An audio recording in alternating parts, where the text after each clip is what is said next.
jadi benci dengan suami padahal suami nggak punya salah, benci dengan istri padahal istri nggak punya salah, benci sama anak padahal anak nggak punya salah, benci sama orang tua padahal orang tua nggak punya salah. Pokoknya ada kebencian. Ini biasanya adalah imbas dari praktek sihir yang sudah kena.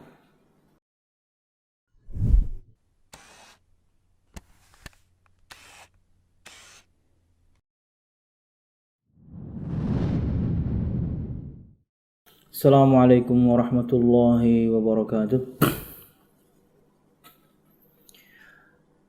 Innal hamdalillah nahmaduhu wa nasta'inuhu wa nastaghfiruh wa na'udzu billahi min shururi anfusina wa min sayyiati a'malina. May yahdihillahu fala mudilla lahu wa may yudlil fala hadiya lahu. أشهد أن لا إله إلا الله وحده لا شريك له وأشهد أن محمدا عبده ورسوله. قال الله تعالى في القرآن الكريم: أعوذ بالله من الشيطان الرجيم. يا أيها الذين آمنوا اتقوا الله حق تقاته ولا تموتن إلا وأنتم مسلمون. يا أيها الناس اتقوا ربكم الذي خلقكم من نفس واحدة وخلق منها زوجها وبث منهما رجالا كثيرا ونساء واتقوا الله الذي تساءلون به والأرحام إن الله كان عليكم رقيبا. يا أيها الذين آمنوا اتقوا الله وقولوا قولا سديدا يصلح لكم أعمالكم ويغفر لكم ذنوبكم ومن يطع الله ورسوله فقد فاز فوزا عظيما. فإن أصدق الحديث كتاب الله وخير الهدي هدي محمد صلى الله عليه وسلم وشر الأمور محدثاتها فإن كل محدثة بدعة وكل بدعة ضلالة وكل ضلالة في النار. أما بعد.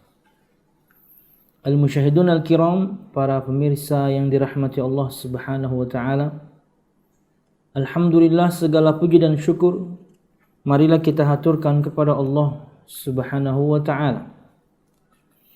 Kemudian salawat serta salam semoga selalu tercurahkan kepada junjungan besar Nabi kita Muhammad sallallahu alaihi wasallam, juga beserta para sahabatnya, keluarganya, dan segenap kaum muslimin yang selalu istiqamah berpegang teguh dengan Islam sampai hari kiamat kelak. Al-musyahidun al-kiram, melanjutkan pembahasan kita pada kitab Syarah Ad-Durus Al-Muhimmah Li'ammatil Ummah karya Syekh Abdul Razak bin Abdul Muhsin Al-Abbad hafizahumullah subhanahu wa ta'ala, dan masih pada pembahasan tafsir surah-surah pendek. Dan pada pertemuan sebelumnya kita telah membahas tafsir surah Al-Kautsar, yang seharusnya tentunya hari ini kita membahas tafsir surah Al-Kafirun, dilanjutkan dengan surah An-Nasr, dilanjutkan dengan surah Al-Lahab, tapi tentunya dan juga kemudian Al-Ikhlas. Tapi karena sesuatu dan hal 4 surah pendek tersebut, insyaallah kita pending pembacaan tafsirnya di pertemuan yang lain. Dan hari ini kita fokus kepada tafsir Al-Mu'awwidhatain, surah Al-Falaq dan surah An-Nas. Bedakan dua istilah berikut ini. Jika disebutkan Al-Mu'awwidhat, surah-surah perlindungan, itu berarti Al-Ikhlas, Al-Falaq dan An-Nas. Tapi jika disebutkan surah Al-Mu'awwidhatain, maka maksudnya adalah surah Al-Falaq dan An-Nas. Surah-surah tentunya yang memiliki keutamaan khusus terpisah, dan surah-surah yang disebutkan dengan istilah mu'awwidhat ini adalah tentunya untuk dibaca dan dimaksudkan dengannya ruqyah diri sendiri, berlindung kepada Allah Subhanahu wa taala dari segala sesuatu yakni yang buruk, yang jahat, baik itu jin atau manusia, baik itu binatang, bahkan mungkin juga yakni hal-hal yang lain. Wallahu a'lam bishawab. Masuk pada pembahasan, Allah Subhanahu wa taala berfirman dalam surah Al-Falaq. Mudah-mudahan bisa kita selesaikan dua surah ini di setengah jam pertama surah Al-Falaq, di setengah jam kedua surah An-Nas. A'udzu billahi minasyaitonir rajim. Bismillahirrahmanirrahim. Qul a'udzu birabbil falaq min syarri ma khalaq wa min syarri ghasiqin idza waqab wa min syarri naffatsati fil 'uqad wa min syarri hasidin idza hasad. Yang artinya adalah qul a'udzu birabbil falaq, katakanlah wahai Muhammad, aku berlindung kepada Allah Subhanahu wa taala yang menguasai subuh. Min syarri ma khalaq, dari kejahatan makhluk yang dia ciptakan. Wa min syarri ghasiqin idza waqab, dan dari kejahatan malam apabila telah gelap gulita. Wa min syarri naffatsati fil 'uqad, dan dari kejahatan perempuan-perempuan penyihir yang meniup pada buhul-buhul. Wa min syarri hasidin idza hasad, dan dari kejahatan orang yang dengki apabila dia dengki. Al-Musyahidun al-Kiram, berikut keterangan Syekh Abdul Razak bin Abdul Muhsin Al-Abbad hafizahumullah subhanahu wa ta'ala. Qul a'udzu birabbil falaq, aku berlindung kepada Allah Subhanahu wa taala yang menguasai waktu subuh. Al-falaq ay as-subh, kata beliau. Falaq itu artinya adalah waktu subuh atau fajar. Ay a'udzu billahi faliqil isbah, artinya adalah aku berlindung kepada Allah Subhanahu wa taala yang menyingsingkan cahaya waktu subuh, waktu fajar, kemudian hingga matahari terbit. Allah lah Subhanahu wa taala yang maha kuasa untuk mengaturnya. Allah lah yang menguasai waktu subuh. Allah Subhanahu wa taala yang kemudian menyingsingkan yakni pagi dan kemudian menerbitkan matahari. Jadi kita berlindung kepada Allah Subhanahu wa taala yang maha kuasa ini.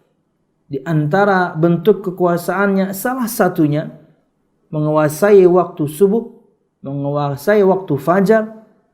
Dialah yang kemudian menyingsingkan cahaya pagi hingga kemudian matahari terbit.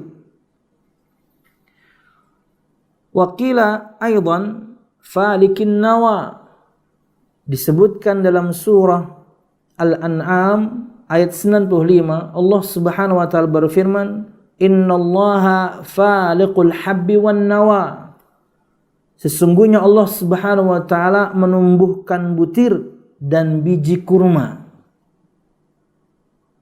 Jadi falak di situ di antara maknanya adalah faliqul isbah, menyingsingkan pagi, juga faliqul habbi wan nawa, zat Allah Subhanahu wa taala yang mampu menumbuhkan sesuatu dari biji-bijian. Hal yang kecil tentunya yang manusia tidak mampu melakukannya. Allah yang mampu untuk menumbuhkan tumbuhan dari biji-bijian. Kemudian menjadi tumbuh-tumbuhan. Kata Syekh Abdul Razak, itu juga di antara maknanya. Jadi aku berlindung kepada Allah Subhanahu wa taala yang menguasai waktu subuh. Aku berlindung kepada Allah Subhanahu wa taala yang mampu menyingsingkan yakni pagi, kemudian menerbitkan matahari. Aku berlindung kepada Allah Subhanahu wa taala zat yang bisa menumbuhkan tumbuhan dari biji-bijian. Min syarri ma khalaq, dari kejahatan apa yang Allah Subhanahu wa taala ciptakan. Semua makhluk, jin, manusia, binatang. Makanya kata Nabi Muhammad sallallahu alaihi wasallam, "Man nazala manzilan, thumma qala a'udzu bikalimatillahi tammati min syarri ma khalaq, lam yadurhu syai'un hatta yartahila minha." Atau kama qala sallallahu alaihi wasallam. Barang siapa yang menuruni satu tempat, menuruni satu lembah, mendatangi satu tempat, disebutkan oleh para ulama, bahkan mungkin di rumahnya pun maknanya sama. Tidak pergi pun dia, tapi di rumahnya, kemudian dia membaca kalimat berikut, kemudian dia mengatakan doa perlindungan kepada Allah Subhanahu wa taala, a'udzu bikalimatillahi tammah, aku berlindung kepada Allah Subhanahu wa taala dengan kalimat-kalimatnya yang sempurna. Disebutkan di antara maknanya la ilaha illallah. Min syarri ma khalaq, dari segala sesuatu yang Allah Subhanahu wa taala ciptakan, dari kejahatan segala sesuatu yang Allah ciptakan, baik itu jin, manusia, dan juga binatang. Lam yadurhu syai'un hatta yartahila minha, maka dia tidak akan mendapatkan kemadaratan sampai dia pergi dari tempat tersebut. Turun ke satu kota, satu lembah, mendatangi satu kota, atau bahkan di rumah. Anda membaca doa perlindungan ini, dan al-musyahidun al-kiram, para pemirsa yang dirahmati Allah Subhanahu wa taala, berlindung kepada Allah Subhanahu wa taala itu senjata di antara senjata yang terkuat, yang dengannya kita bisa melawan syaitan. Senjata yang bisa digunakan oleh seorang muslim, dengannya dia berperang melawan syaitan, itu banyak. Dan di antara yang terkuat, berlindung kepada Allah Subhanahu wa taala yang menciptakan syaitan.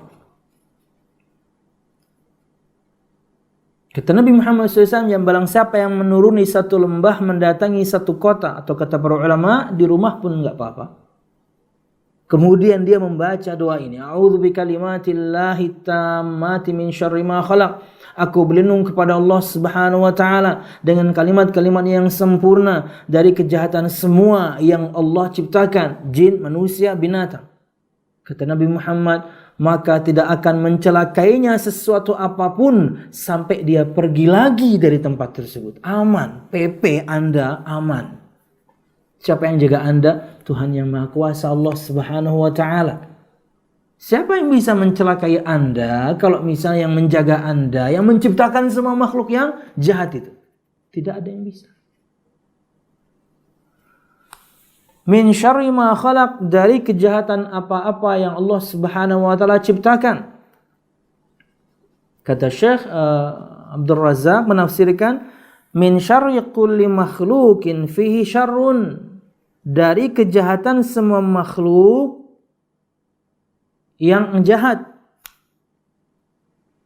Wa hadha 'amun fi at-ta'awudz min kulli al-makhluqat, dan ini umum bentuk perlindungan dari semua kejahatan semua makhluk Allah Subhanahu wa taala, jin, manusia, dan juga binatang. Allati qamat fiha syurur, di mana makhluk-makhluk tersebut tentunya ada keburukan padanya. Ada jin tentunya yang buruk, ada sebagian manusia yang buruk, jahat maksudnya, dan juga ada binatang yang demikian. Maka berlindunglah selalu kepada Allah Subhanahu wa taala dari semua makhluknya yang di dalamnya yang memiliki keburukan, kejahatan. Wallahu a'lam bishawab. Wa min syarri ghasiqin idza waqab, dan dari kejahatan malam apabila telah gelap gulita. Syekh menafsirkan ay al-lail, dari kejahatan malam, wa ma yakunu fihi min hawamin wa ma tanbaithu fihi min syayatin wa ma yataharraku fihi min syurur. Berlindung dari kejahatan malam apabila sudah gelap gulita, dari orang-orang yang jahat, dari semua syaitan tentunya yang jahat pastinya, dan dari semua yang jahat yang tentunya bermula di malam hari. Dinisbatkan keburukan pada malam karena memang lebih banyak keburukan dilakukan di malam hari. Bahkan kemaksiatan seorang hamba pun di malam hari, walaupun tidak sedikit dilakukan di siang hari. Tapi kita tahu bahwasanya syaitan bertebarannya ketika malam mulai masuk. Dan kita tahu juga bahwasanya orang-orang yang jahat dengan sihirnya, kita akan sebutkan setelah ini, prakteknya lebih pada malam hari. Makanya di antara keutamaan dua surah ini adalah bahwasanya rata-rata surah diturunkan di siang hari, ini diturunkan di malam hari oleh Allah Subhanahu wa taala. Rata-rata surah diturunkan pada Nabi Muhammad SAW di siang hari, ini di malam hari. Dua surah ini di malam hari. Khusus dua surah yang kita baca untuk berlindung kepada Allah Subhanahu wa taala. Dan tidak ada yang bisa mencelakai kita kalau sudah Allah Subhanahu wa taala yang menjaga kita. Kata Syekh, menerangkan firman Allah Subhanahu wa taala, dan dari kejahatan malam apabila sudah gelap gulita, dari semua yang berlaku di malam hari, dari semua kejahatan. Manusia yang jahat, syaitan yang jahat, dan segala sesuatu yang bergerak dan jahat, rata-rata di malam hari. Binatang-binatang pun demikian. Binatang-binatang yang buas pun kerjanya malam. Ya, makanya ada istilah binatang-binatang nokturnal kan, ya, aktivitasnya memang di malam hari. Memangsa binatang-binatang yang aktivitasnya biasanya di siang hari. Semua. Termasuk bisa jadi kemudian kita sebagai manusia yang kemudian dapat serangan dari binatang yang jahat dan buruk malam. Maka jangan pernah lupa berdoa kepada Allah Subhanahu wa taala. Jangan pernah lupa berlindung kepada Allah Subhanahu wa taala dengan membaca surah ini. Dan kemudian jangan pernah lupa berlindung kepada Allah Subhanahu wa taala dengan doa yang diajarkan Nabi Muhammad sallallahu alaihi wasallam.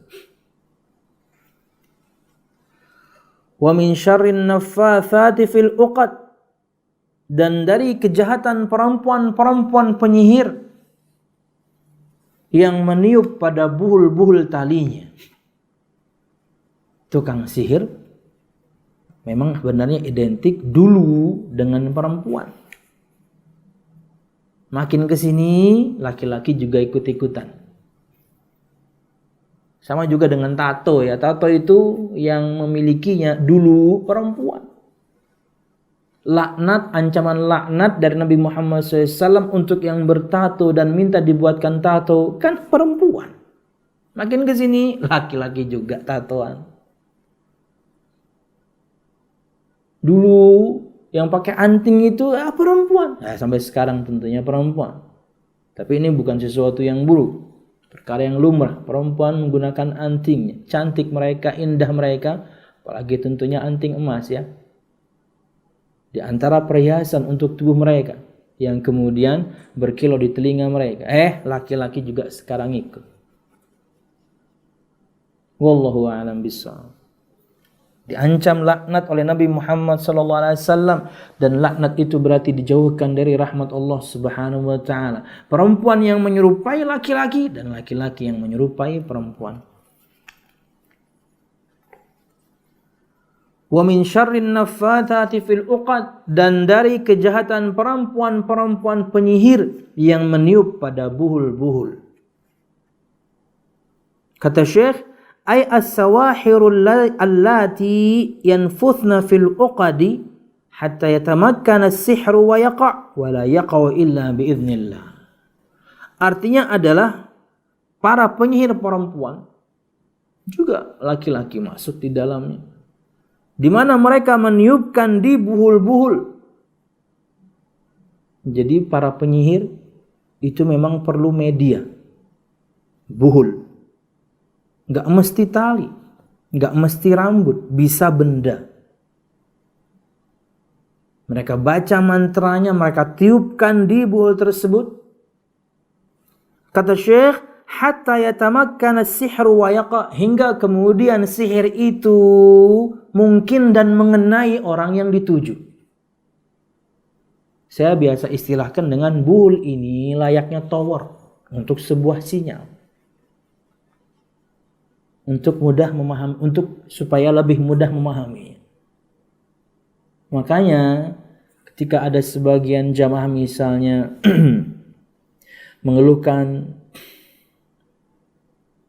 sesuatu yang nggak nyaman gitu di rumahnya ya, entah tiba-tiba atau sering misalnya ada bau busuk kah apa gitu ya, padahal pokoknya bau yang aneh gitu ya.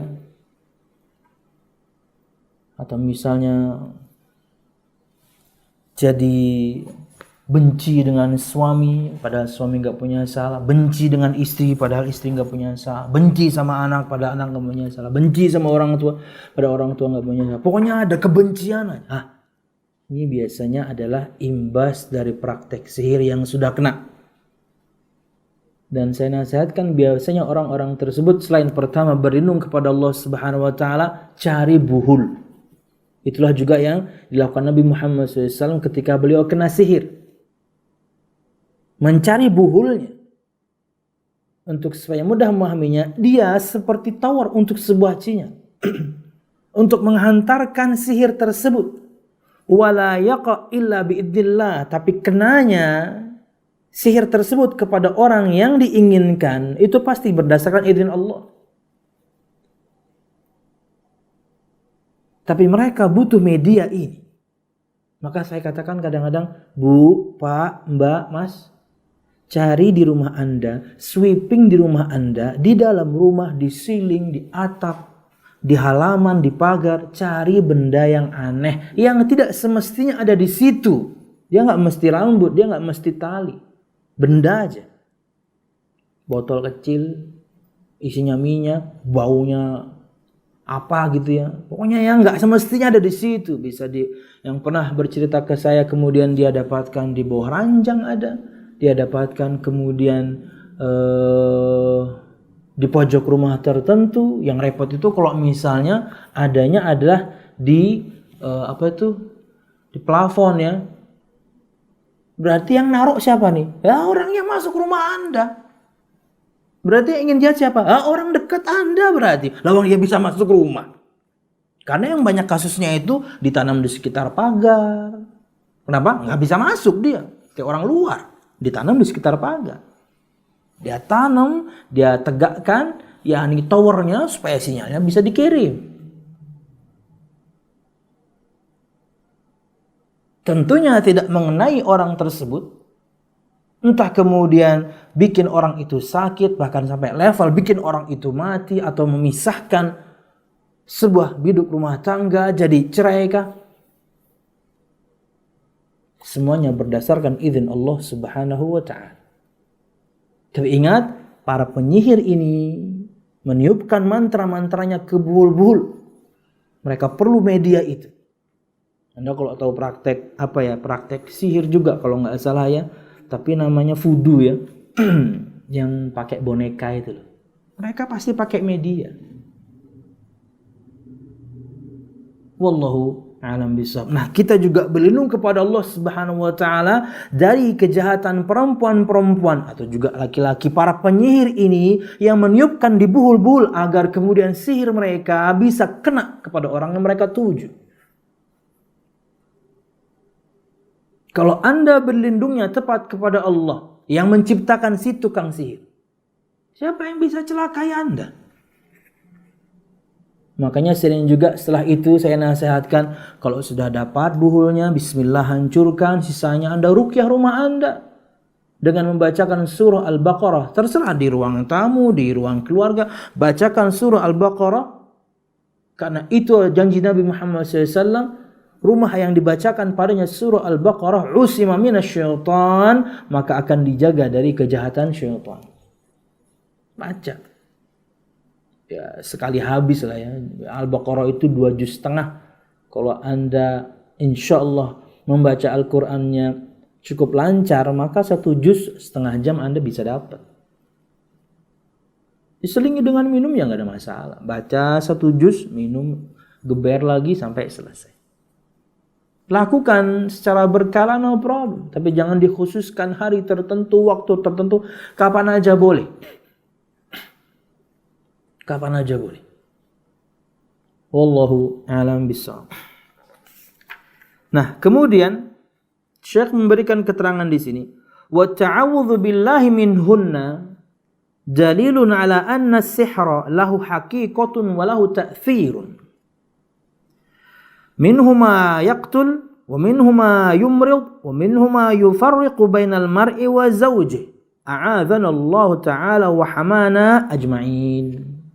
Kata Syekh Abdul Razak bin Abdul Muhsin Al-Abbad hafizahumullah subhanahu wa ta'ala, dan berlindung kepada Allah subhanahu wa ta'ala dari semua ini,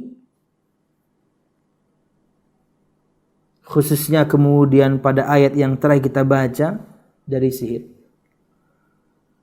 Berlindung kepada Allah subhanahu wa ta'ala dari kejahatan semua makhluk, dari kejahatan yang terjadi di malam hari, dari kejahatan para penyihir perempuan yang meniupkan mantranya pada buhul-buhul agar kemudian sihirnya bisa berefek kepada yakni yang dia tuju. Dalilun ala anna sihra lahu haqiqatun wa ta'thirun. Ini menunjukkan bahwasanya sihir itu nyata dan sihir itu memang bisa memberikan imbas atau efek kepada orang yang dituju. Apa efeknya? Minhuma yaqtul, di antaranya dia bisa membunuh berdasarkan izin Allah Subhanahu wa ta'ala. Wa minhuma yumrid, di antaranya ada yang bikin orang sakit atas izin Allah Subhanahu wa ta'ala. Wa minhuma yufarriqu bainal mar'i wa zawjihi, dan di antaranya ada yang bisa kemudian memisahkan seorang dari pasangannya. Walaupun tentunya al-musyahidun al-kiram berkaitan dengan satu biduk rumah tangga, tidak mesti kemudian ketika terjadi percekcokan, wah kamu kena sihir nih. Enggak gitu juga, enggak.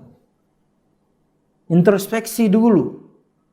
Ketika istri memiliki kata-kata yang enggak layak, umpatan. Ketika seorang suami, yang mungkin lebih umum dan lebih jelas, pemarah dan lain sebagainya, introspeksi aja. Kenapa memangnya? Mesti ada masalah. Itu kan penyakit. Cari akar masalahnya dan kemudian obati. Dan di antara yakni banyak masalah tersebut muncul ya tentunya karena hati yang gersang. Keras hatinya. Ya suaminya ya istrinya. Hingga kemudian mudah marah, hingga kemudian mudah cekcok, berakhir pada perceraian. Enggak mesti dikerjain orang, enggak. Yang kedua, baru itu tuh. Ada orang yang hasad. Makanya kalau Anda alhamdulillah memiliki keharmonisan dalam rumah tangga Anda, nikmati sendiri, enggak usah diperlihatkan. Ada orang yang punya istri tidak sebaik istri Anda. Ada orang punya suami yang tidak sebaik suami Anda. Enggak usah lah. Posting keharmonisan, ketentraman. Enggak perlu.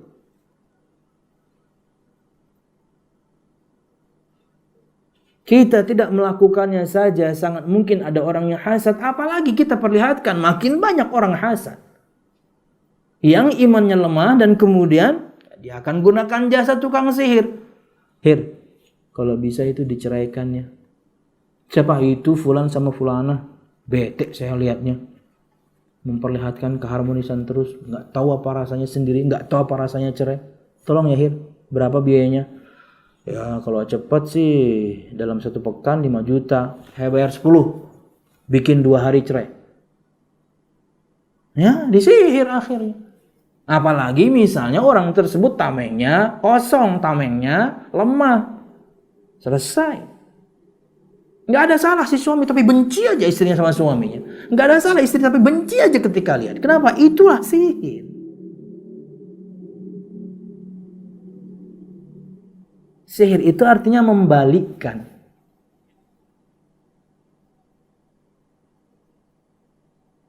Sahara itu artinya di antara makna yang membalik. Bisa kemudian membuat rumah tangga yang baik hancur. Atau di antara makna terbaliknya adalah pelet. Yang artinya nggak suka jadi suka. Sihir. Dan ini nyata dan betul-betul bisa memberikan efek. Maka berlindunglah selalu kepada Allah Subhanahu wa ta'ala. Makanya di antara sunnah Nabi Muhammad SAW yang beliau ajarkan kepada kita, sebelum tidur itu baca surah ini. Di antara tentunya banyak sunnah beliau yang lain. Wudu, sholat witir, baca Al-Kafirun, 2 ayat terakhir Al-Baqarah, ayat kursi. Di antaranya Al-Mu'awwidhat, Qul huwallahu ahad, Qul a'udzu birabbil falaq, dan Qul a'udzu birabbin nas. Kata Aisyah, beliau mengangkat tangannya, menggabungkannya, kemudian beliau membaca ini sebanyak 3 kali. Per 1 kalinya 3 surah, dan beliau tiupkan ke telapak beliau dan beliau usapkan ke tubuh beliau. Di antara dalil yang namanya ruqyah itu lebih dahsyat memang imbasnya dengan sentuhan. Makanya Anda dapati orang ruqyah itu kan nyentuh orang yang diruqyah kan. Walaupun nggak mesti, cuman lebih dahsyat. Dari sabda Nabi Muhammad ini kita dapatkan faedah itu. Kata Aisyah, beliau sebutkan Qul huwallahu ahad, Al-Falaq, An-Nas, selesai, beliau tiup. An-Nafath itu tiupan tentunya dengan sedikit bahasa Banjar itu dengan tempias air liur. Tapi nggak ada air liurnya, cuman seperti itu. Usapkan ke seluruh tubuh. Kata Aisyah, Nabi Muhammad mengusapkan ke seluruh tubuh beliau dimulai dari kepala beliau. Dan beliau melakukannya 3 kali.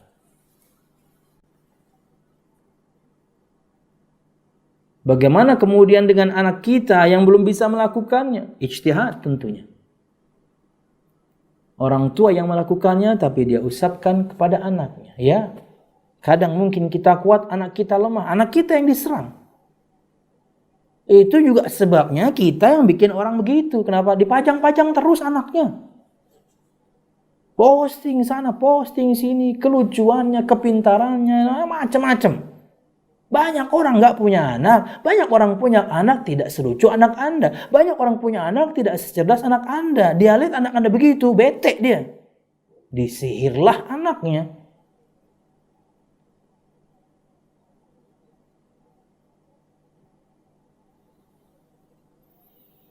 Wa ta'awudz billahi minhunna dalilun ala anna as-sihra lahu haqiqatun wa ta'thir. Dan berlindung kepada Allah Subhanahu wa ta'ala dari semua kejahatan ini, semua yang Allah ciptakan, yang terjadi di malam hari, dan kemudian kejahatan para penyihir perempuan atau juga laki-laki dengan meniupkan yakni mantra-mantra mereka dibuhul-buhul agar kemudian bisa berefek kepada orang yang mereka inginkan berdasarkan izin Allah. Dalil menunjukkan bahwasanya sihir itu punya hakikat dan sihir itu memang bisa memberikan imbas yang buruk. Bisa membunuh, bisa bikin sakit, bisa memisahkan seorang dari pasangannya. Kata Syekh, beliau tutup dengan doa, a'adzanallahu wa hamana ajma'in. Semoga Allah Subhanahu wa taala melindungi dan menjaga kita semuanya. Amin ya rabbal alamin. Tapi jangan kemudian kita menjadi sebab orang melakukannya. Wa min syarri hasidin idza hasad. Dan akhir dari firman Allah untuk surah Al-Falaq adalah Allah Subhanahu wa taala berfirman, wa min syarri hasidin idza hasad, dan dari kejahatan orang yang hasad ketika dia hasad. Berlindung kepada Allah dari kejahatan orang yang hasad.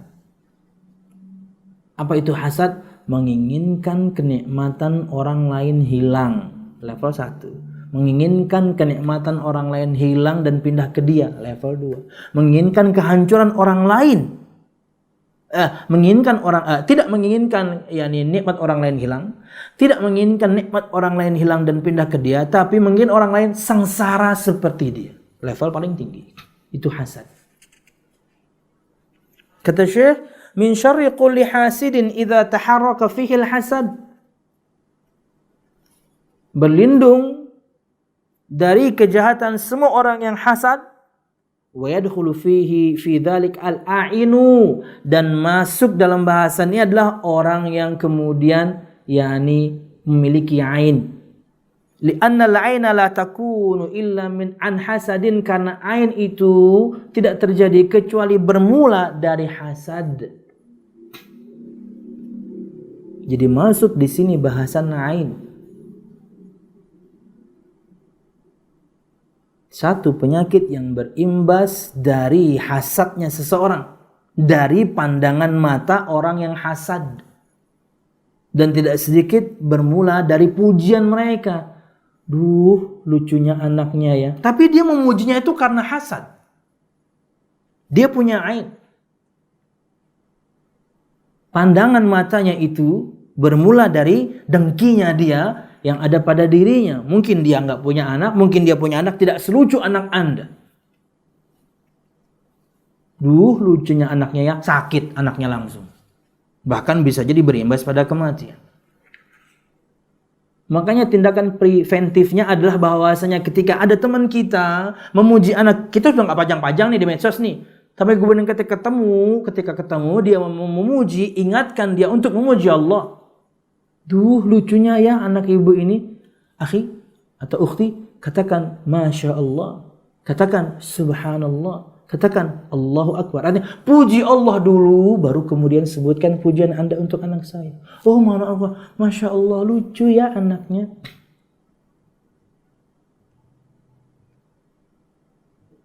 Ingatkan dia untuk berzikir kepada Allah. Karena lucunya anak ini, cantiknya, gantengnya, berdasarkan kehendak Allah Subhanahu wa ta'ala. Karena kita takutkan orang ini punya aib. Pandangannya itu berbahaya yang dimunculkan dari rasa iri dan dengkinya dia, akhirnya berefek buruk pada anak kita. Ingatkan.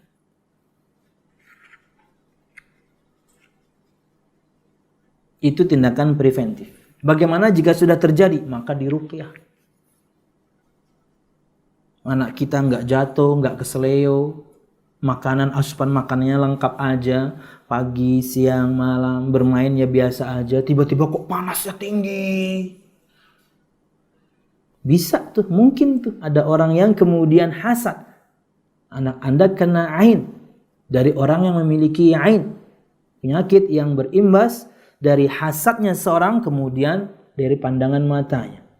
Hingga berimbas buruk pada anak kita. Maka harus diruqyah. Peluk dia. Gendong dia. Bacakan ayat-ayat ruqyah yang mudah. Al-Fatihah, ayat kursi, 2 ayat terakhir surah Al-Baqarah, dan Al-Mu'awwidhat. Qul huwallahu ahad, Qul a'udzu birabbil falaq, Qul a'udzu birabbin nas, dan diulang-ulang. Boleh juga kemudian membacakan Al-Fatihah pada air dan minumkan kepada anak kita. Itu jika sudah terjadi. Wallahu a'lam bishawab. Al-musyahidun al-kiram, masuk kepada surah An-Nas. Allah Subhanahu wa taala berfirman,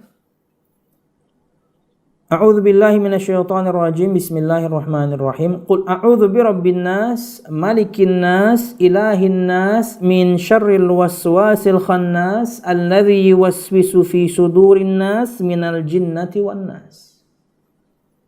Allah berfirman, Qul a'udzu birabbin nas, katakanlah aku berlindung kepada Allah Subhanahu wa taala, Tuhannya manusia. Malikin nas, raja manusia. Ilahin nas, sembahan manusia.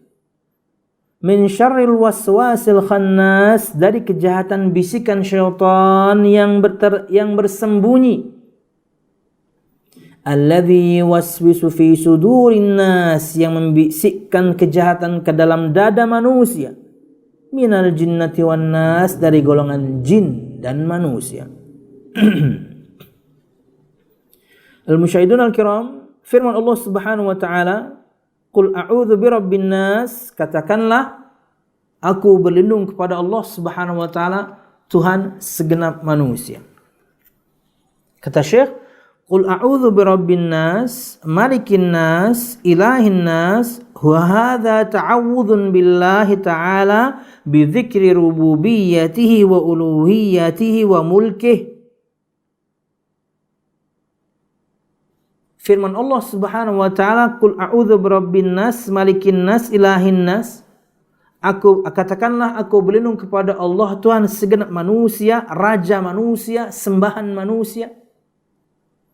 Ini adalah bentuk perlindungan kepada Allah Subhanahu wa taala dengan menyebutkan rububiyahnya, uluhiyahnya, dan kemudian kerajaannya. Wa hadhil asma' ats-tsalatsah, Rabbun nas, Malikun nas, Ilahun nas, marrat ma'ana fi Fatihatil Kitab.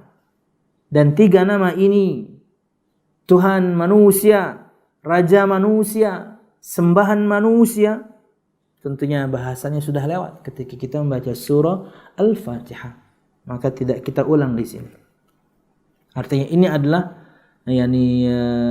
berlindung dengan menyebutkan rububiyah Allah Subhanahu wa taala, uluhiyah Allah Subhanahu wa taala, dan kemudian kerajaan Allah Subhanahu wa taala. Haitsu waradat fi maqami tsana' 'ala Allah taala wa fi khatimatil kitab waradat isti'adzatan bihi wa ihtisaman bihi jalla fi ula. Di mana di dalam surah Al-Fatihah disebutkannya rububiyah Allah, uluhiyah Allah dengan nama-nama ini, itu ketika membahas dalam bentuk pujian. Alhamdulillahirabbil alamin, arrahmanir rahim, maliki yaumiddin, iyyaka na'budu wa iyyaka nasta'in. Ada tiga tauhid di situ. Tauhid uluhiyah, tauhid rububiyah, tauhid al-asma wa sifat. Semuanya bentuknya pujian. Dan di akhir Al-Quran, surah An-Nas ini, tiga-tiganya itu disebutkan, tapi untuk perlindungan.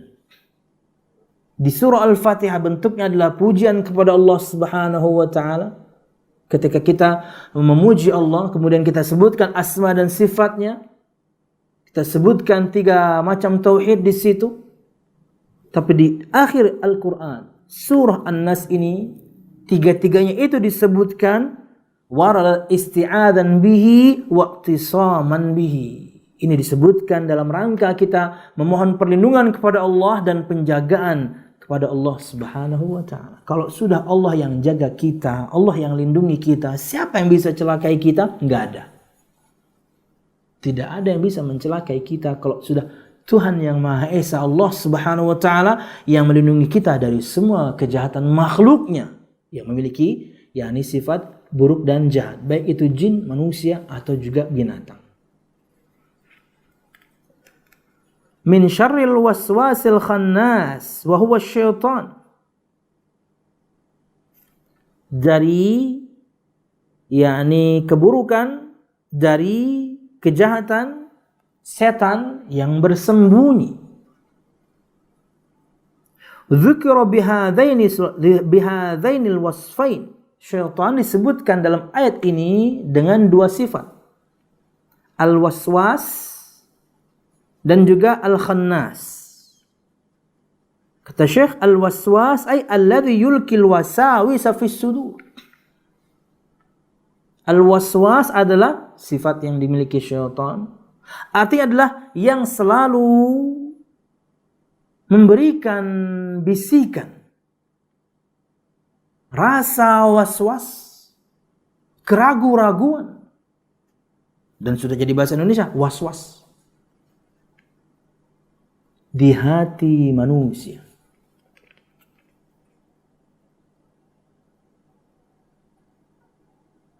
yang selalu memberikan bisikan di hati manusia. Itu arti waswas. Al-khannas alladhi idza dzukira Allah subhanahu wa ta'ala khanasa wa antarada wa ibta'ada 'anil nas.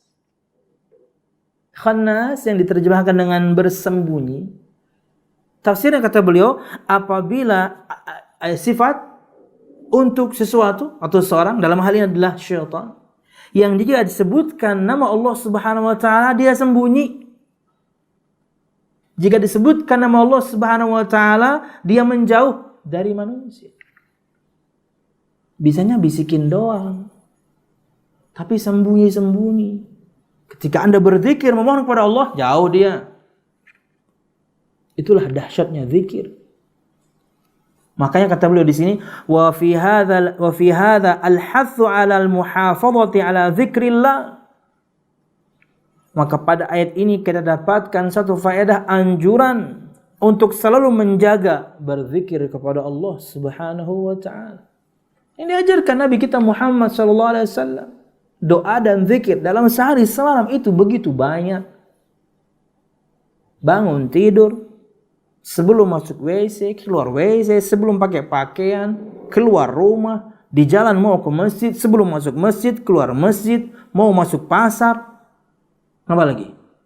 Mau pergi ke tempat tertentu, bahasan yang pertama tadi.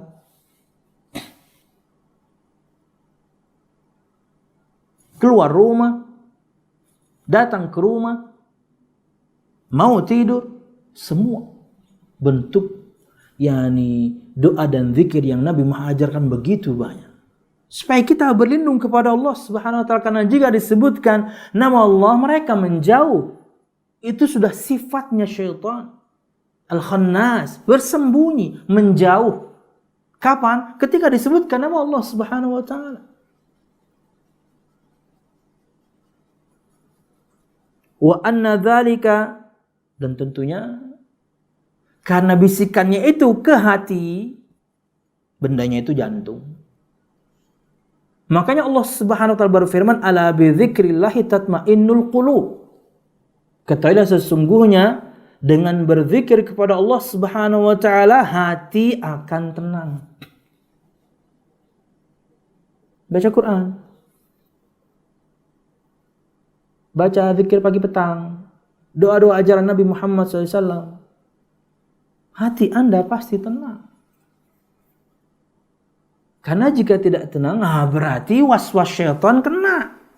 Bisikan syaitan berarti kena. Kenapa? Hati Anda tidak tenang. Coba berzikir. Tenang. Kenapa? Syaitannya khannas. Bersembunyi. Dia menjauh dia. Karena disebutkan padanya nama Allah. Makanya sebelum baca Quran pun kita diperintahkan untuk ta'awudz kan. Sebelum baca Quran kita diperintahkan untuk ta'awudz. A'udzubillahi minasyaitonir rajim. Baru baca Quran. Wa anna dzalika a'zamu waqin lil 'abdi minasyaitan. Dan dari ayat ini juga kita memahami satu faedah bahwasanya berlindung kepada Allah Subhanahu wa taala dengan mengingatnya, dengan berzikir. A'zamu waqin. Senjata yang paling agung, senjata yang paling dahsyat, senjata yang paling kuat. Perisai yang paling kuat. Yang dengannya seorang bisa memakainya, yang dengannya seorang bisa menggunakannya supaya dia jauh dari godaan syaitan. A'zamu waqin. Waqayaki berlindung. A'zamu waqin perlindungan yang paling kuat. Apa itu? Mengingat Allah. Makanya tadi saya sebutkan di awal pembahasan bahwasanya banyak senjata yang dengannya seorang muslim bisa melawan syaitan. Syaitan itu kan Allah sebutkan di banyak ayat musuh yang nyata. Repotnya musuh yang nyata tapi dia nggak kelihatan. Kayak corona ini. Nggak kelihatan. Repot kan? Tapi Allah sebutkan dia adalah musuh yang nyata. Layaknya sebuah peperangan kata para ulama, kita itu harus mengetahui kelebihan dan kelemahan musuh. Supaya kemudian kita bisa berhati-hati. Oh ini ya kelebihannya. Ini juga ada kelemahannya. Kalau kita gunakan senjata ini kalah mereka. Nah itu. Di antara senjata yang dengannya bisa kita gunakan untuk melawan untuk kita gunakan dalam peperangan kita melawan syaitan, mengingat Allah, zikir. Berlindung kepada Allah Subhanahu wa ta'ala, ini paling dahsyat. Terkadang orang itu lupa akan dahsyatnya manfaat berzikir kepada Allah Subhanahu wa ta'ala. Alladzi waswisu fi sudurin nas, yang bisikkan kejahatan ke dalam dada manusia. Ay yulqil wasawisa wasyurura fi sudurin nas, yaitu dia akan membisikkan keburukan di hati-hati manusia. Minal afkari radi'ah, pemikiran-pemikiran yang buruk, wal aqaidil fasidah, akidah-akidah yang rusak, wal ma'anil khabithah, dan makna-makna atau perkataan yang keji. Ini dibisikkan oleh syaitan, yang nanti kemudian hasilnya kelihatan pada lisannya, hasil dari bisikan yang sukses. Akidahnya rusak, semuanya bermula di hati. Akidahnya rusak, pikirannya rusak, benaknya rusak, dan terpraktekkan pada lisan seorang. Ketika dia tidak jago ngomong, terpraktekkan dalam tulisan seseorang. Hasil bisikan syaitan. Kullu ina'in bima fihi yandahu, semua ketel akan mengeluarkan apapun isinya. Isinya air ya keluar air, isinya susu ya keluar susu, isinya comberan ya keluarnya comberan. Anda akan ketahui bagaimana hati seorang dari lisannya. Buruk lisannya, buruk hatinya. Kenapa? Ya dia akan mengeluarkan isinya. Itu tidak bisa dipungkiri. Dan semua bermula dari waswas syaitan, bisikan syaitan, bisikan keburukan yang dia tanamkan di hati seorang. Pikiran yang buruk, akidah yang menyimpang dan rusak, kemudian hal-hal yang keji yang dia kemudian tanamkan. Wallahu a'lam bishawab. Minal jinnati wan nas, baik dari golongan jin dan manusia. Kata Syekh Abdurrahman bin Nasir As-Sa'di dalam tafsirnya, min syayatinil jinni wal ins, dari setan-setan jin dan manusia. Syaitan itu adalah sifat buruk, sifat penolakan dan pembangkangan. Bisa dimiliki jin, bisa dimiliki manusia. Minal jinnati wan nas, ay annal waswasa kama yakunu minal jinni yakunu minal insi aydan. Sebagaimana kita tahu bisikan itu dari jin, bisikan buruk itu pada hati manusia dari jin, juga bisa dari manusia. Teman yang buruk, bergaul Anda dengan teman yang buruk, Anda akan terpengaruhi. Kenapa? Bisikannya bukan cuma lari dari jin, dari makhluk yang kelihatan, teman buruknya. Maka ini al-mu'awwidhatain, dua surah perlindungan dari banyak hal kita sebutkan tadi. Al-musyahidun al-kiram, kata Syekh, wal hasilu anna al-muslima matlubun minhu ayyuna bi fahmi ma'ani kalamillahi ta'ala. Dan hasilnya adalah seyogyanya seorang muslim dia memahami makna dari firman Allah Subhanahu wa ta'ala. Itulah kenapa ketika Anda baca Al-Quran, baca terjemahannya. Nggak apa-apa, nggak banyak. Mungkin sehari dapat satu halaman doang, tapi Anda paham maknanya. Karena di antara tafsir makna Al-Quran itu ada yang dipahami semua orang, walaupun kita baca terjemahan doang. Ya, bagus lagi Anda kemudian buka buku tafsirnya. Wow, keren lagi. Baca. Atau misalnya cuma dapat setengah halaman, ya baca terjemahannya. Dapat sehalaman, baca terjemahannya. Seperti itu kata Syekh, seharusnya seorang muslim dia faham makna Al-Quran. Anda faham makna Al-Quran, khususnya misalnya yang sedang kita bahas ini, Al-Falaq An-Nas. Akhirnya Anda tahu bagaimana cara berlindung kepada Allah Subhanahu wa ta'ala. Anda tonton video Ustaz menerangkan tentang keutamaan dua surah ini misalnya, atau ada artikel, sebagian di antaranya sudah saya sebutkan tadi. Surah yang spesial, di mana rata-rata surah turunkan di siang hari, ini di malam hari. Yang di antara sebab turunnya juga adalah disihirnya Nabi Muhammad SAW. Yang Allah ciptakan dan jahat banyak, bisa jin, bisa manusia, bisa binatang. Dari semuanya kita berlindung kepada Allah Subhanahu wa taala. Jin dengan semua bisikannya, manusia di antaranya kita sebutkan tadi, bahkan mungkin tukang sihirnya, orang yang punya ain hasad. Dari semua keburukan makhluk yang Allah Subhanahu wa taala ciptakan, kita berlindung kepada Allah Subhanahu wa taala. Maka jangan pernah lupa membaca al-mu'awwidzat, di antaranya al-mu'awwidzatain. Al-mu'awwidzat berarti al-ikhlas, al-falaq, an-nas. Mu'awwidzatain berarti al-falaq dan an-nas. Sebelum tidur, baca, tiupkan ke tangan Anda, dua telapak tangan Anda, usapkan ke tubuh Anda, semua bagian tubuh yang bisa Anda raih. Lakukan 3 kali. Anda dijaga oleh Allah Subhanahu wa taala. Siapa yang bisa celakai Anda kalau kemudian Allah yang sudah menjaga? Apalagi Anda tambah dengan baca surah Al-Kafirun, 2 ayat terakhir surah Al-Baqarah, kemudian ayat kursi, dan kemudian doa Bismikallahumma, aman. Sampai Anda bangun kembali, Allah jaga Anda. Wallahu a'lam bishawab. Al-musyahidun al-kiram, ini hanya sementara yang bisa kita sampaikan pada kesempatan pagi menjelang siang hari ini. Mudah-mudahan bermanfaat. Salah dan khilaf ulum, mohon maaf. Mudah-mudahan kajian kita diberkahi Allah Subhanahu wa taala. Amin ya rabbal alamin. Pembahasan surah Al-Kafirun, An-Nasr dan juga Al-Lahab insyaallah di pertemuan yang lain, karena seharusnya itu dulu yang kita bahas, baru dan juga Al-Ikhlas, ada 4 surah belum kita bahas. Dan ini insyaallah di pertemuan yang lain. Kata Syekh di sini menyebutkan, saya akan tutup.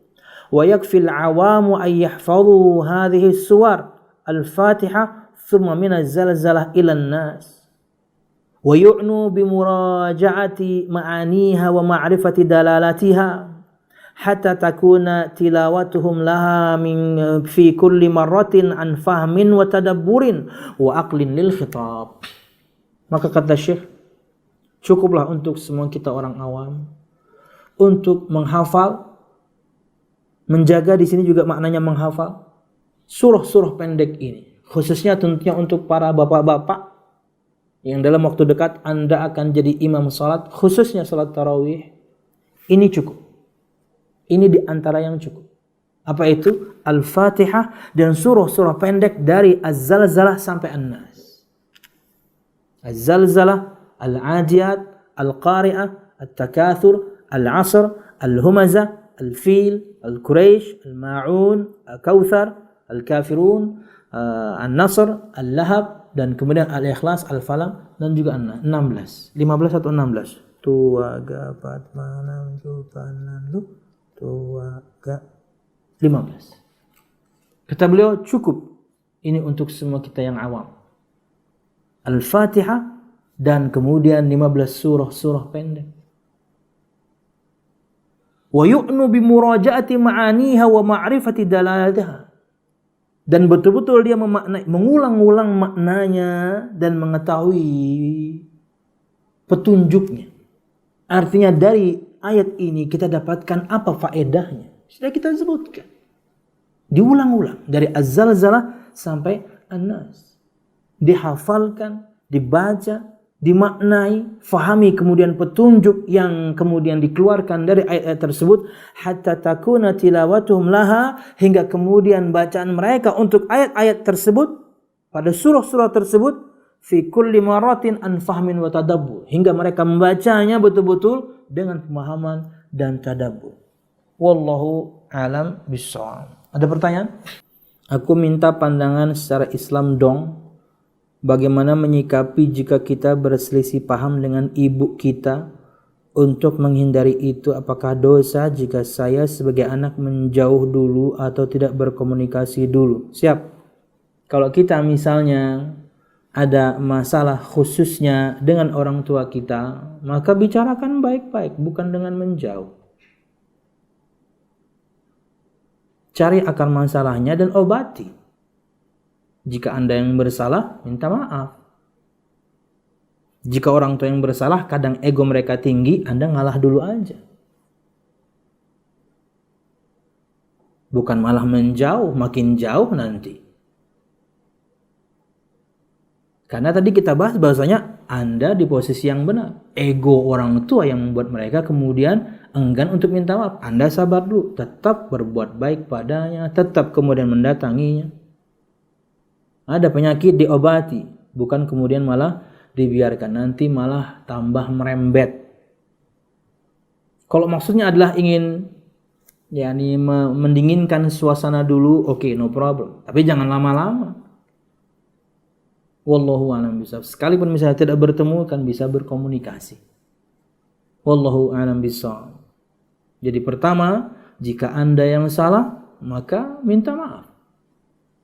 Jika orang tua yang salah dan kemudian ego mereka menutupi mereka untuk meminta maaf, Anda sabar aja dulu. Ya. Sisanya berdoa kepada Allah Subhanahu wa taala agar Allah kemudian yang menyadarkan dan akhirnya harmonis lagi keluarga. Berdakwah kepada keluarga itu lebih susah dibandingkan berdakwah kepada orang lain. Ya. Wallahu a'lam bishawab. Bolehkah pakai cadar sebagai masker perlindungan? Bolehkah pakai cadar sebagai masker perlindungan? Anda kalau memang bukan perempuan bercadar, pakai masker aja. Lain ceritanya kalau Anda memang perempuan bercadar, ya sudah, yakni layaknya seperti masker. Manfaat tambahannya sudah seperti masker. Wallahu a'lam bishawab. Kalau Anda memang bukan perempuan yang bercadar, entah melakukannya karena mengikuti pendapat yang wajib atau yang sunnah atau lebih utama, maka cadar cukup. Tapi kalau Anda bukan perempuan yang bercadar, maka pakai masker biasa. Ya, wallahu a'lam bishawab. Wallahu a'lam bishawab. Kalau pakai dua-duanya repot ya, berlebihan kalau dua-duanya. Sudah pakai masker, di dalam pakai cadar pula. Susah napas nanti ya. Wallahu a'lam bishawab. Kalau Anda bukan perempuan yang bercadar, ya pakai masker. Selayaknya semua orang. Kalau Anda perempuan yang bercadar, maka itu sudah di saat yang sama dia sudah memberikan manfaat lebih, yaitu sebagai masker. Karena tujuan asalnya adalah memang menutup wajah. Wallahu a'lam bishawab. Jika kalian sudah melihat bintang berekor di bulan Ramadan, siapkan makanan sekuat kemampuan kalian. Dari dalil di atas akan ada bunuh-bunuhan berebut makanan. Enggak paham saya, maksudnya apa? Jika kalian sudah melihat bintang berekor di bulan Ramadan, siapkan makanan sekuat kemampuan kalian. Dari dalil di atas akan ada bunuh-bunuhan, berebut makanan. Gak paham saya. Kalau Anda bertanya tentang sabda Nabi Muhammad SAW, bagusnya lagi, bukan cuma redaksi bahasa Indonesia, sampaikan ke saya redaksi bahasa Arabnya, biar bisa kita cross check. Mungkin tidak di pengajian ini, mungkin di pengajian yang lain. Barulah kemudian kita tahu maknanya seperti apa. Untuk sekarang saya tidak tahu. Wallahu a'lam bishawab.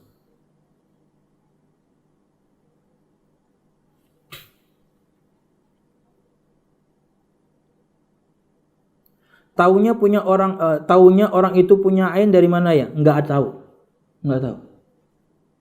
Kita punya pun kita enggak tahu. Makanya ketika sebelum memuji, puji Allah Subhanahu wa taala, karena mungkin Anda punya. Kita tidak tahu. Tapi jangan dicoba-coba, berbahaya. Kan bisa berimbas pada kematian. Saya mau coba, saya punya ain enggak ya? Ih, lucunya anaknya ya, Bu. Mati anak orang. Jangan coba-coba. Mungkin kita punya. Bagaimana kita tahu? Enggak tahu. Makanya kita punya adab. Sebelum memuji sesuatu, puji Allah, Masya Allah, Subhanallah, Allahu Akbar. Wah, bagus sekali ya. Skip seperti itu. Puji dulu Allah. Kalau ada orang yang memuji dan dia lupa untuk memuji Allah, ingatkan. Tindakan preventif, ingatkan. Puji Allah. Katakan Masya Allah. Katakan Subhanallah. Astagfirullahaladzim. Subhanallah. Nah gitu. Kita nggak tahu kita milikian atau tidak. Kadang ada orang bilang yang merasa aku ini kalau bilang sesuatu suka langsung terjadi. Jadi orang ini merasa seperti itu. Misal muji barang terus pecah, rusak. Wallahualam bisa. Wallahualam bisa. Nggak tahu saya. Yang jelas kita cuman bisa berhati-hati. Karena kita tidak tahu kita miliki atau tidak, dan kita tidak tahu apa yang akan terjadi. Saya kalau ngomong nih gelas pecah-pecah nih, enggak gitu juga. Kalau nggak pecah gimana dong? Iya, karena kita tidak tahu yang terjadi setelah ini. Ya, kita hanya bisa melakukan bentuk tawakal kita adalah tindakan preventif. Sebelum kita memuji atau dipuji, kita memuji, ingat Allah dulu. Orang memuji kalau lupa, ingatkan dia untuk mengingat Allah Subhanahu wa Ta'ala. Apakah membaca surah Al-Baqarah dengan menggunakan audio putaran suara juga bisa sebagai bentuk perlindungan rumah dan sihir dan semacamnya? Wallahu a'lam bishawab. Mungkin tidak ya, saya nggak tahu ya. Ya. Karena zahir sabda Nabi Muhammad SAW kita yang baca. Nanti kalau ini dimulai diperbolehkan, rumah kalau pengen diruqyah ya setelkan sudah sajalah, sudah. Nanti lama kelamaan qomat juga pakai tape ya, rekaman semuanya. Ya enggak. Kita yang baca, kita yang diperintahkan, kitalah yang membaca. Bermanfaat untuk diri kita sendiri, kemudian imbas manfaatnya eksternal untuk rumah kita dijaga oleh Allah Subhanahu wa Ta'ala. Wallahu a'lam bishawab. Yang lain? Bagaimana sikap kita kalau lingkungan kita di Melbourne, Australia masih banyak didominasi jamaah tabligh? Oke. Ya Anda dua hal yang perlu Anda lakukan ya. Perlindungan dua hal. Perlindungan akidah dan juga yang kedua. Karena tidak sedikit kemudian dari mereka kurang kooperatif dengan peraturan. Sangat kita sayangkan. Jadi dua hal.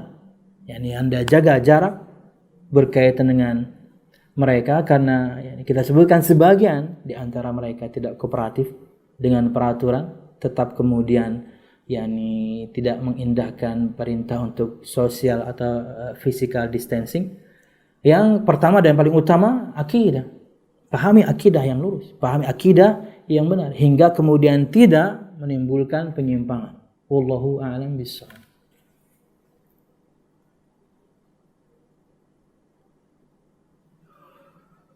Misal bacaan surah perlindungan masih salah makhrajnya, gimana Ustadz? Apakah bisa beda arti? Kalau beda makhraj, kalau sampai merubah hurufnya, ya makna pasti berubah. Itulah kenapa ketika kita sudah bisa baca Quran pun kita akan melatihnya dengan tahsin. Tahsin jangan sendiri. Tahsin itu perdengarkan kepada orang lain yang lebih bisa. Sama seperti hafalan, Anda ingin menguatkannya, Anda kan setoran. Tahsin juga demikian. Mungkin istri Anda lebih lancar, mungkin suami Anda lebih lancar, mungkin anak Anda lebih jago. Perdengarkan pada mereka hingga kemudian pelafalan kita benar.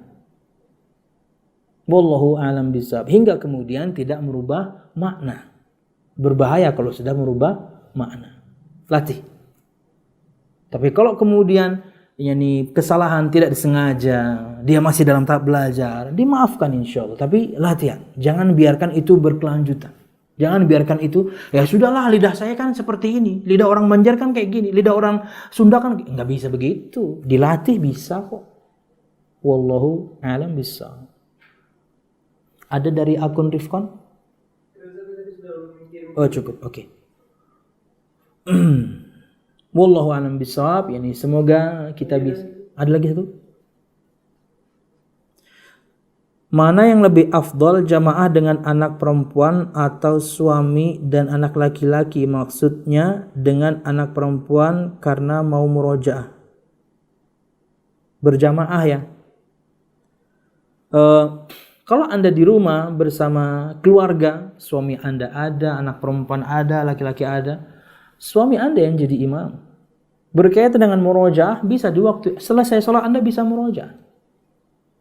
Ya, biarkan suami jadi imam, makmumnya anak laki-laki di belakangnya jika banyak, jika cuma satu di samping kanannya, kemudian Anda di belakangnya langsung. Wallahu a'lam bishawab. Ini ujian berat untuk para laki-laki, para suami di hari-hari ini di mana mereka yang harus, yang bisa yang menjadi imam, dan itu berat. Itu berat. Karena Al-Qur'an Anda enggak boleh salah. Sabda Nabi Muhammad bisa kita mengatakan kurang lebih Nabi Muhammad bersabda demikian. Boleh kalau sabda Nabi Muhammad. Al-Qur'an enggak boleh kira-kira Allah berfirman, enggak, harus hafal.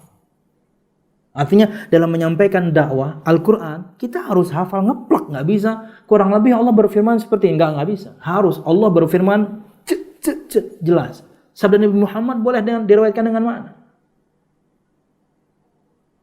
Jadi imam sholat, apalagi tentunya kita nggak baca hadis pastinya. Jadi imam sholat itu berat, Anda harus hafal. Maka luar biasa untuk banyak orang di luar sana yang menghafal, bahkan hafal 30 juz, luar biasa. Keutamaan demi keutamaan dia dapatkan menghafal firman Allah Subhanahu wa taala full. Jadi kalau Anda di rumah dengan suami dan anak, suami jadi imam. Kemudian kalau Anda ingin murojaah setelah salat kan bisa. Wallahu a'lam bishawab. Anak Anda setoran kepada Anda mungkin ingin Anda berdengarkan pada anak Anda, no problem. Waktu kita banyak, bersyukur untuk tentunya yang bisa bertahan di rumah, maka waktu kita sangat banyak untuk murojaah. Assalamualaikum Ustaz. Waalaikumsalam. Bagaimana sikap ortu untuk bisa menerima nasihat dari anak agar bisa berdiskusi? Bagaimana sikap ortu untuk bisa menerima nasihat dari anak?